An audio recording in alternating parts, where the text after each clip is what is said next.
Alright. Hello, everyone.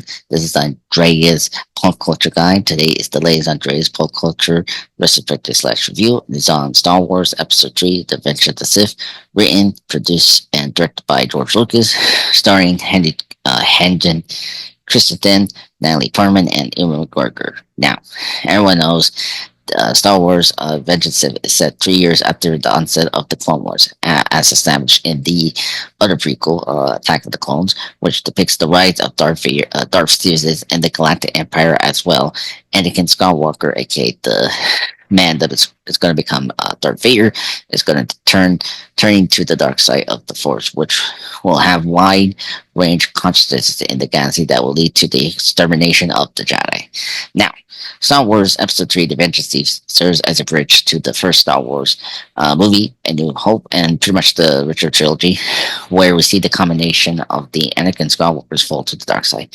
This is where Darth Vader is born.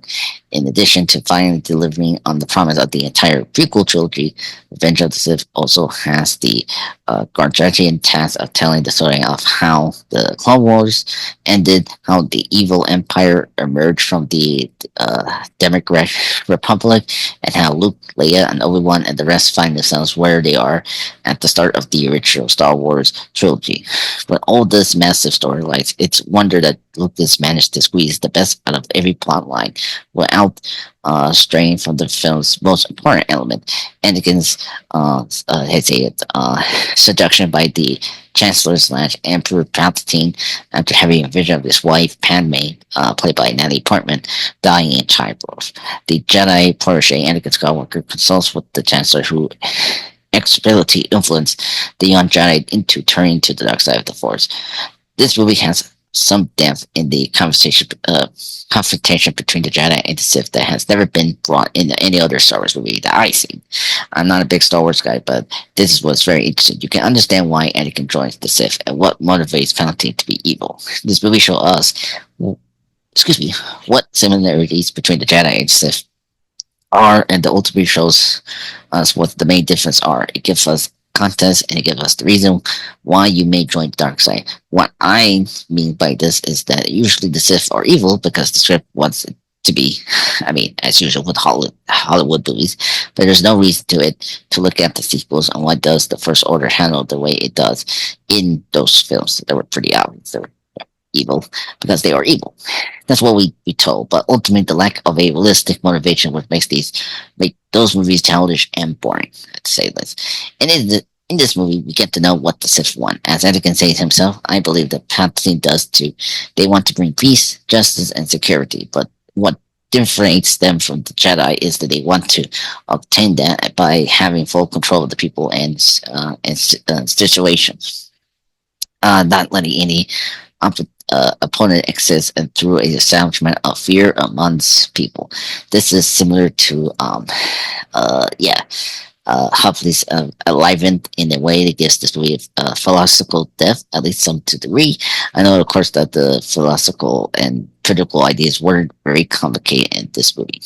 Now, in that case, I need to get into my nitpicks about the film. Now, CGI hasn't aged well, obviously. I mean, it's been 20 years. Some obvious CGI and blue and green screen are obvious here. I mean, example, the clones you see in this movie are just terrible. Some of the others still looks amazing, but look at the end battle on Mustafar, it's fantastic, still amazing. Gosh, the rendering of the environment of that planet is fantastic. Also, the dialogue feels more adult and less goofy in the comparison to both episodes 1 and 2 Lucas had made before. Of course, referring to the prequels, if you don't know.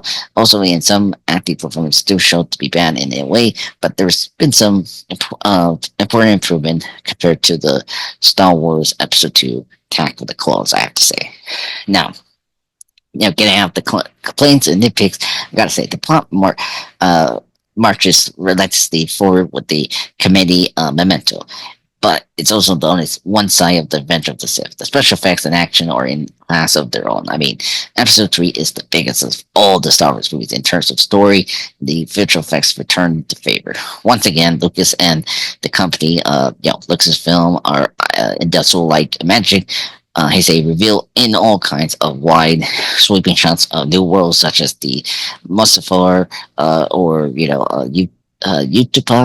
It's all part of the grand, dramatic style of filmmaking that makes Adventure of the Sith looks like a finale through and through. It's a remarkable how certain elements like the ships, soldiers, and costumes seamlessly blend into what is seen in the originals, which I kind of agreed. As sophisticated as the effects are, I think George Lucas and his frankly talent for uh, uh, composition that propel the effects from technical, well done exercise of CGI miniatures to beautiful cinematic images. Lost in all this is the action. The film begins with an old-fashioned space battle on the epic scale. It's the feast for your eyes, and then it feels distantly like a classic Star Wars. The lightsaber duels, the lizard versus Leo chase scene, fantastic. I mean, come on. General Grievous, half droid, half alien, is a wonder of imagination and digital uh, prowess. And the Clone War battles are dazzling on levels rarely seen in traditional summer blockbusters at that time or still today.